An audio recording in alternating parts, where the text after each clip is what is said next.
Hello, YouTube, and welcome back to another game of Deaths of Athazar, the card game. I know it's been a long time, but I've been actually pretty busy promoting the game and trying to actually set up a league.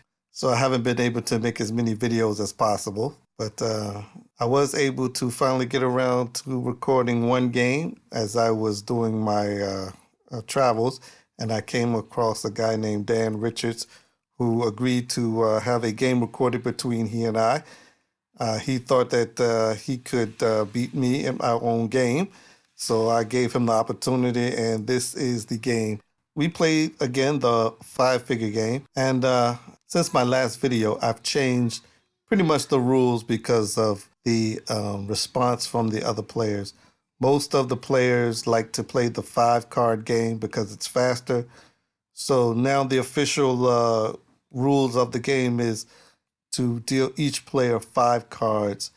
Now you can still play the 7-card game if you like, but the official rules is to play 5 cards, to deal 5 cards.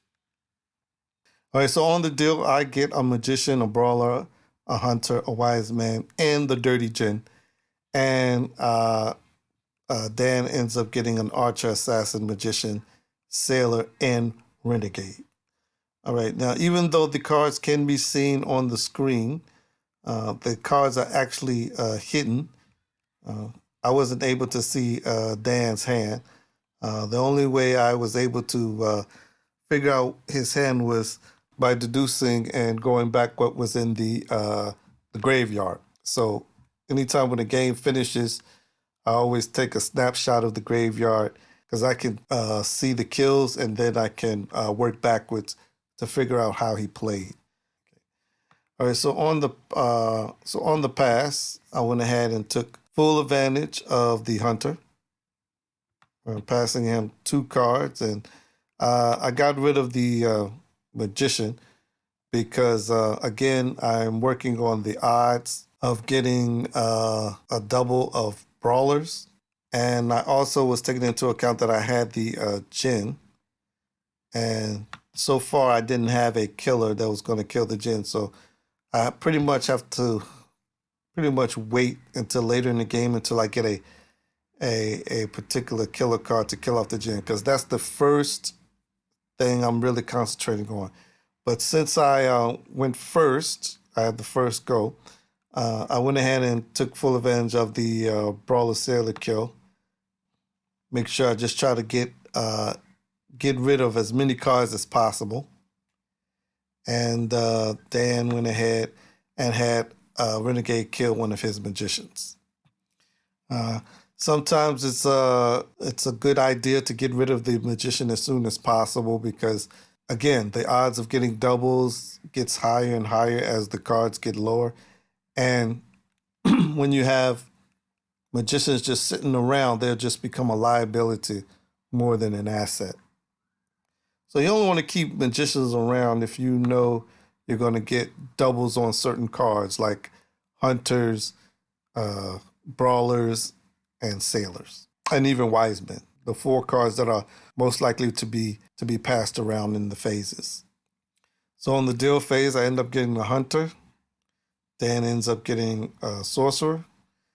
And at this point, pretty much Dan has the advantage if he takes full advantage of the cards he has.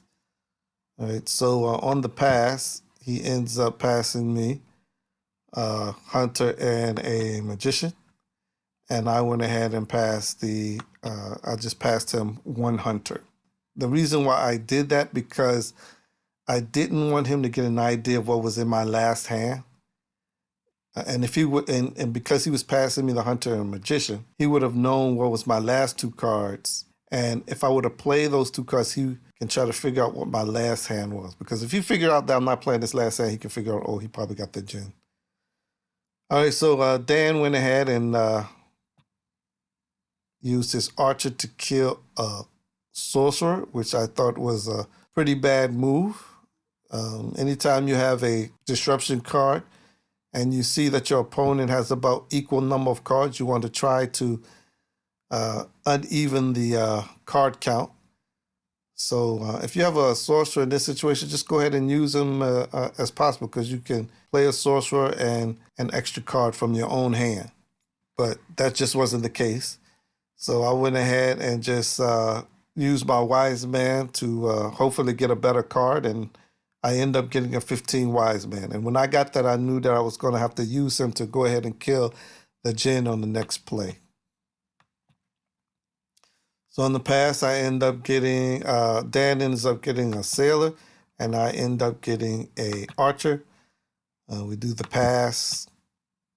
Right, I went ahead and passed the magician. Decided not to pass the hunter this time because I wasn't quite sure.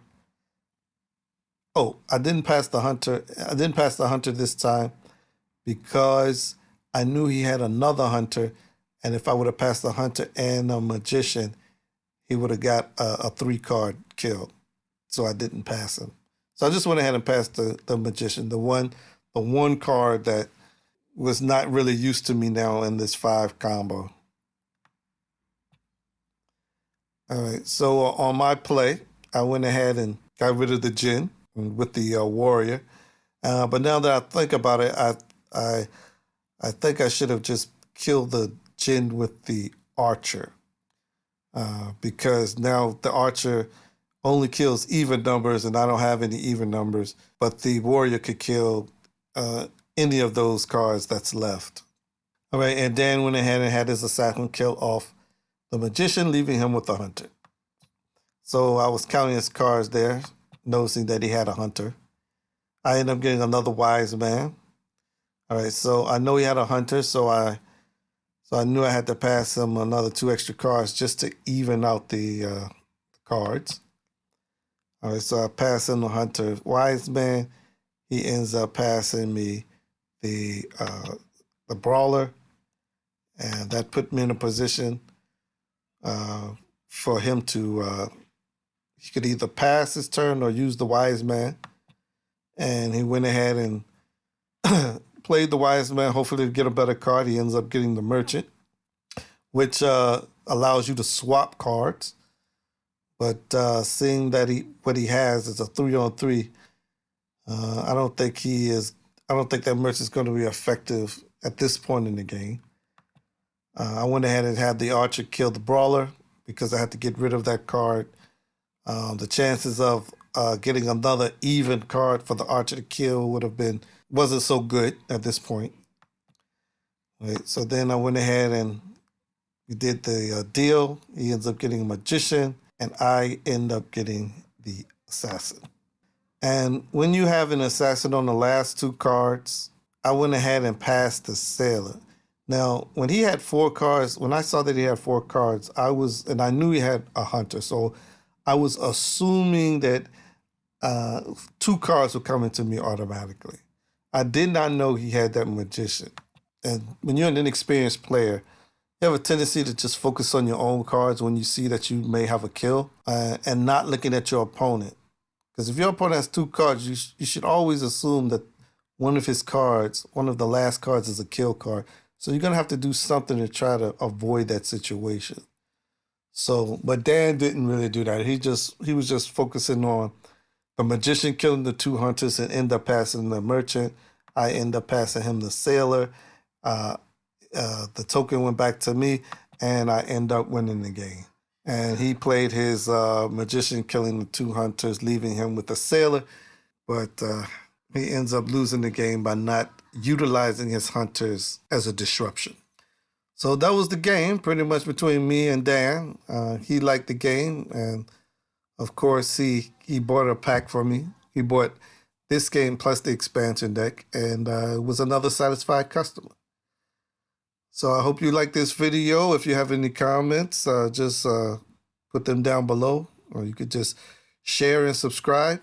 And I will see you next time.